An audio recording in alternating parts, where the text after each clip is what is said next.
Where are we going? North. Welcome to Dungeons and Dragons. Therapeutic benefit in role-playing games. Welcome to Dungeons and Dragons. Oh yeah, baby. Your presence quested in exchange for treasures. Red Ripper. Are we talking one treasure each? Count that. All right, so we're at the wrap. So first of all, we're just going to ask everybody, what was your favorite cartoon? I mean, I'm going to be kind of biased. I'm going to say the Mimic's Bane. Mainly because I gave you a fairly simplistic idea and you kind of ran with it and made it really, really nice. And I enjoyed it a lot. I had a lot of fun with it.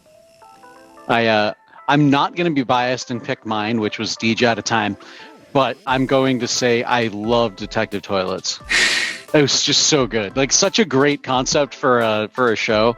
Loved it. I'm going to be slightly biased. I'd say like the one I was most endeared to was Billy Barbadukes, only partially because I helped come up with the concept of the Magic School Bus. But I will also say I really enjoyed the Mimic's Bane. I think that maybe was closest to capture the spirit of the game in terms of like how quick paced it was, how it emphasized like big character moments and like tidy resolutions pertaining back to cartoons.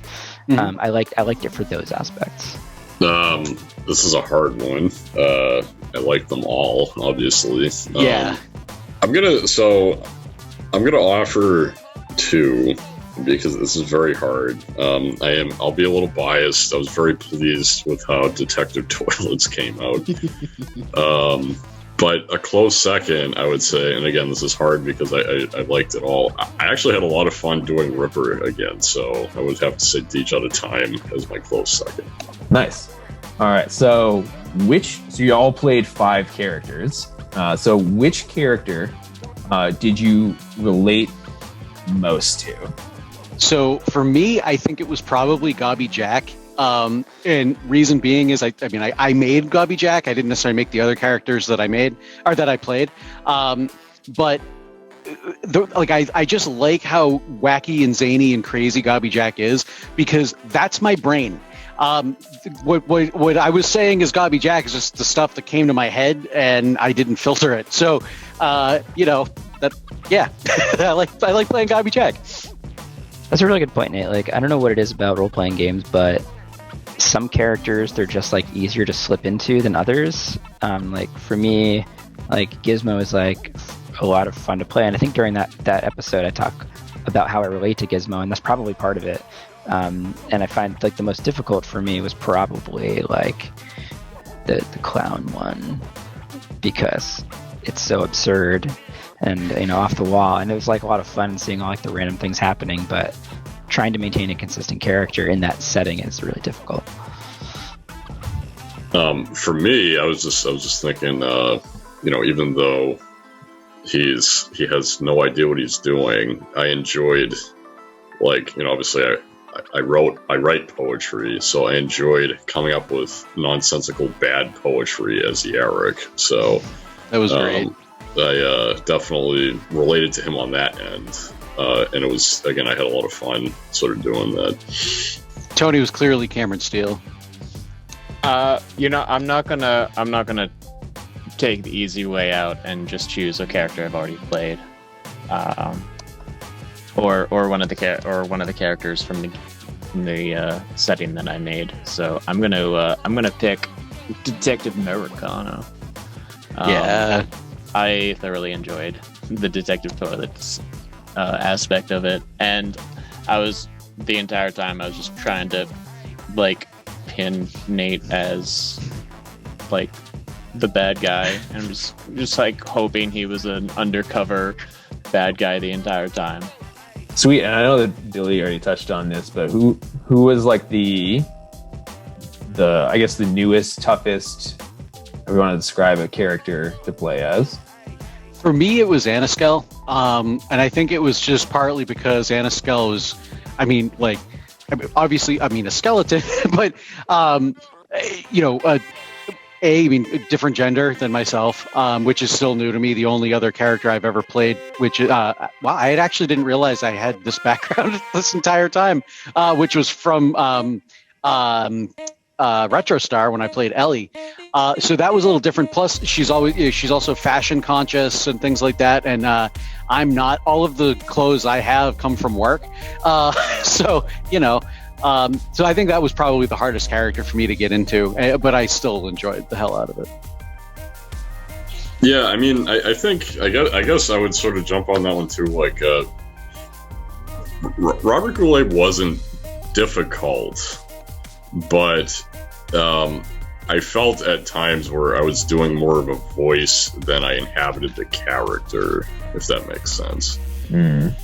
I would probably have to agree with the clowns.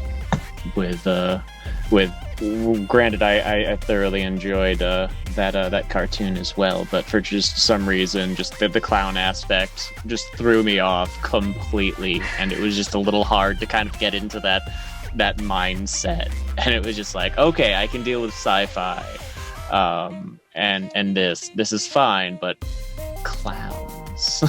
I was gonna touch a little on that too, like expand a little more. Like I kept thinking of like the Animaniacs during that one, like the kind of the zany and like sort of impromptu and I too was like kind of thinking Looney Tune kind of things and high gags. And when I feel like when we play role playing games, you expect a little bit of you expect like A to lead to B to lead to C in some way, and that's just not how the logic of those kind of shows operates, which made it like really tough to like inhabit, because you're like, okay, I gotta role play this character, but I can't make like the most logical decisions because it wouldn't really be in character for this character, I guess. Right.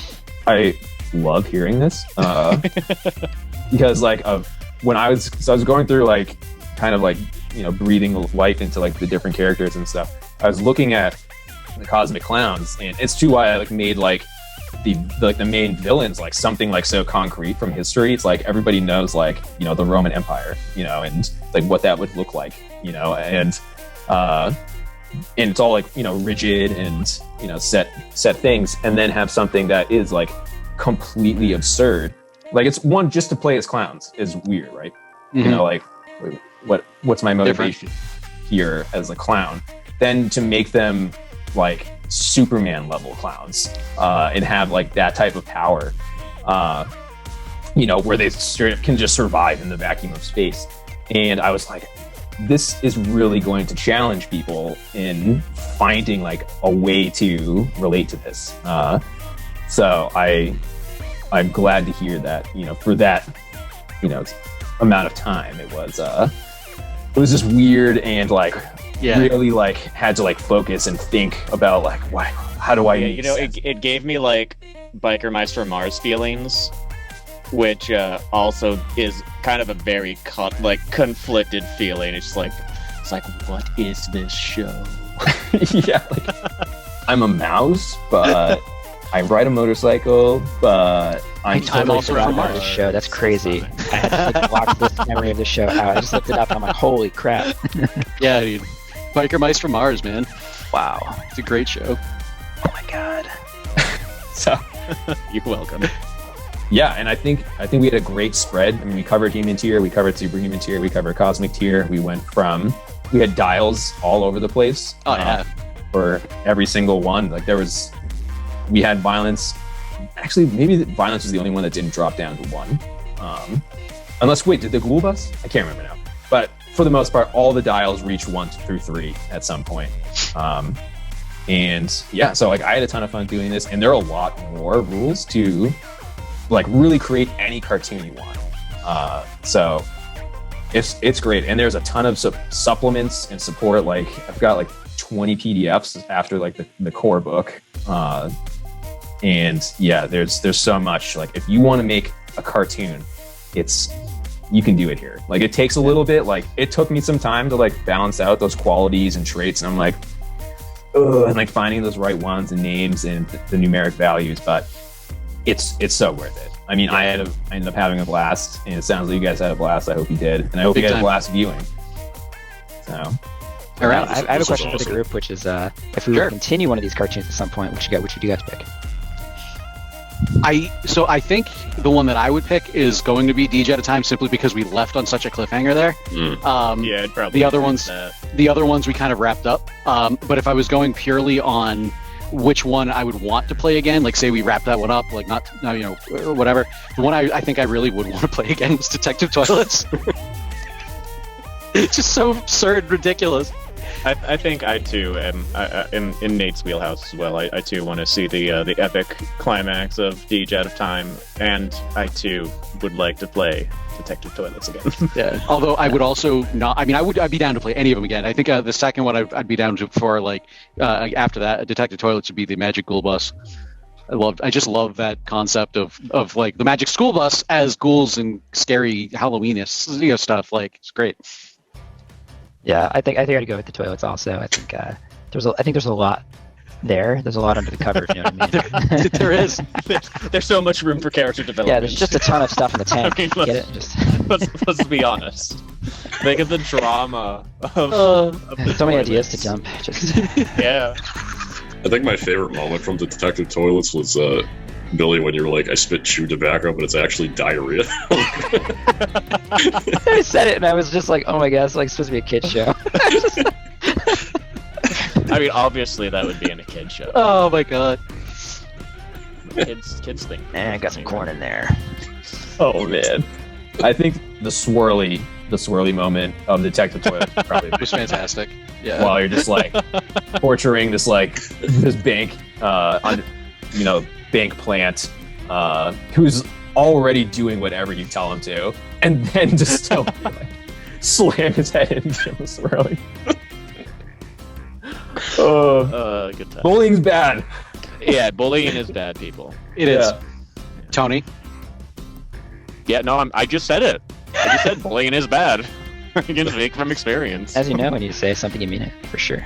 Yeah, Um, obviously. I said it on the internet, therefore it's true. Right. I think for me, I definitely want to continue to teach out of time because I agree we kind of left it on a cliffhanger. I feel like it's like the Smash Brothers at the Deej World. That's exactly Yes. it. Oh Yeah. god, yeah. And there's stuff in there that I think is like only funny to me, but like whatever, you know. All the mob boss stuff. Yeah, Yeah. Don Giuseppe Alamancha, Seamus McFish, like. McFanish. Anyway, guys, stick around because Conrad and I were going to be wrapping all of this up by finally giving us a therapeutic look at Cartoon Action Hour. So stay tuned. It's happening like in about 5 seconds.